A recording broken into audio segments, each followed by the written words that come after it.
Good morning everyone. আশা করি তোমরা প্রত্যেকে ভালো আছো। আমরা করছিলাম মেট্রিক পদ্ধতিতে ওজন, দৈর্ঘ্য ও তরল পদার্থ পরিমাপের অঙ্ক।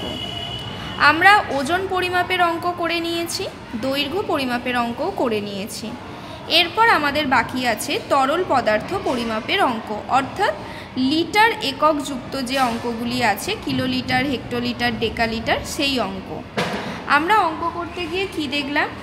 গ্রামের অর্থাৎ ওজন পরিমাপের যে অঙ্কগুলি যে নিয়মে হচ্ছে, দৈর্ঘ্য পরিমাপের অঙ্কগুলিও সেই নিয়মে হচ্ছে।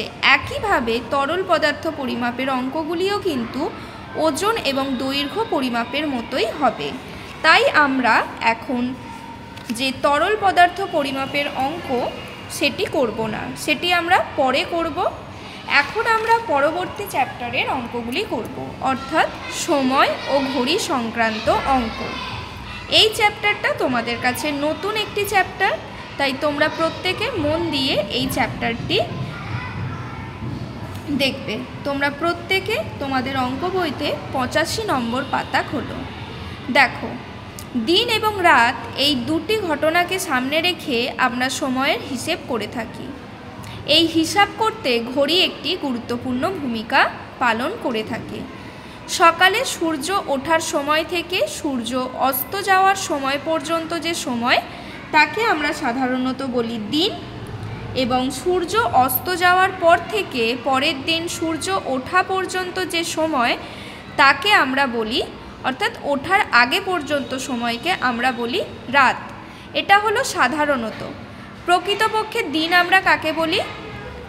সময়ের হিসেব পরিমাপের জন্য আজ সূর্য ওঠা থেকে পরবর্তী দিনে সূর্য ওঠা পর্যন্ত সময়কে কিন্তু আমরা একদিন বলে থাকি। দেখো এখানে কি বলছে, দিন রাত মিলিয়ে যে সময় তাকেই প্রকৃতপক্ষে দিন বলে, অর্থাৎ আজকের সূর্য ওঠা থেকে আগামীকালের সূর্য ওঠা পর্যন্ত গোটাটা হলো একদিন। এই একদিন সময়কে 24 ভাগে ভাগ করে তার এক ভাগ সময়কে বলা হয় 1 ঘন্টা। আমরা কি জানি? একদিন সমান 24 ঘন্টা, তাই তো? তাহলে এই 24কে, একটা দিন সমান 24 ঘন্টা, অর্থাৎ এক দিনকে 24 দিয়ে ভাগ করলে হয় 1 ঘন্টা। 1 ঘন্টা সময়কে 60 ভাগ করে তার এক ভাগ সময়কে বলা হয় 1 মিনিট। অর্থাৎ আমরা কি জানি যে 1 ঘন্টা সমান 60 মিনিট, তাই তো? তাই কি বলছে, 1 ঘন্টা সময়কে 60 ভাগে ভাগ করলে আমরা কি পাবো? 1 মিনিট পাবো। আবার আমরা কি জানি?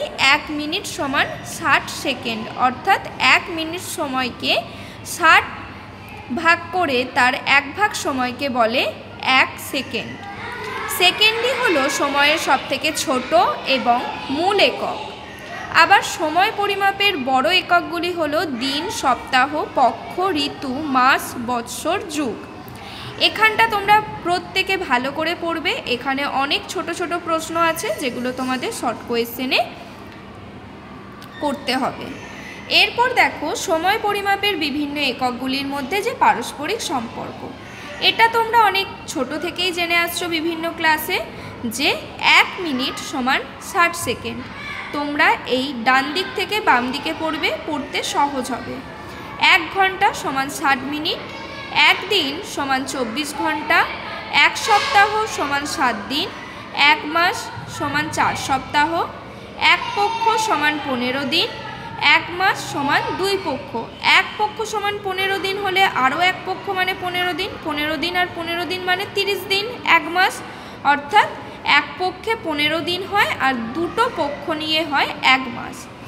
একটি ঋতু সমান 2টি মাস, অর্থাৎ 2টি মাস নিয়ে একটি ঋতু হয়। আমাদের কটি ঋতু আছে আমরা জানি? 6টি ঋতু। তাহলে 2 মাস করেই 6টি ঋতু হলে কি হয়? 12 মাস হয়ে যায়। 1 মাস সমান 30 দিন, 1 বৎসর সমান 12 মাস। এখানে আরও আছে দেখো, 1 ঘন্টা সমান 3600 সেকেন্ড, 1 বৎসর সমান 52 সপ্তাহ, 1 বৎসর সমান 365 দিন। এগুলো প্রত্যেকটা তোমরা ভালো করে পড়বে, কারণ তোমাদের অঙ্ক করার ক্ষেত্রে এগুলো প্রয়োজন হবে। দেখো, এরপর আমরা জানবো লিপ ইয়ার সম্পর্কে। এটা তোমরা হয়তোবা তোমাদের ভূগোল বইতে পড়েছো। লিপ ইয়ার কাকে বলে? আমরা দেখেছি প্রত্যেকটা মাস 30 দিনে হয় না, আবার প্রত্যেকটা মাস 31 দিনেও হয় না, তাই তো?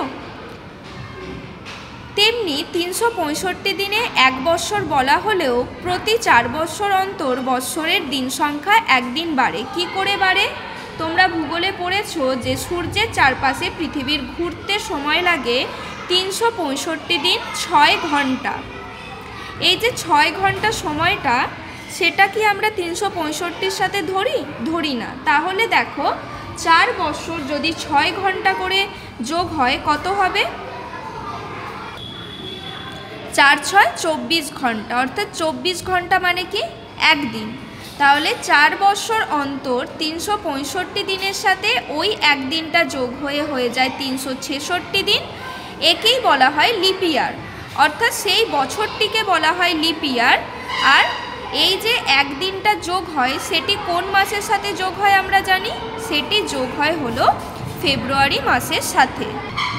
এবার দেখো আমরা কিভাবে বুঝবো কোন বৎসরগুলি লিপ ইয়ার আর কোন বৎসরগুলি না। ধরো আমাকে অনেকগুলি বৎসর দিয়ে দিল, যেমন 2020, 2021, 2022,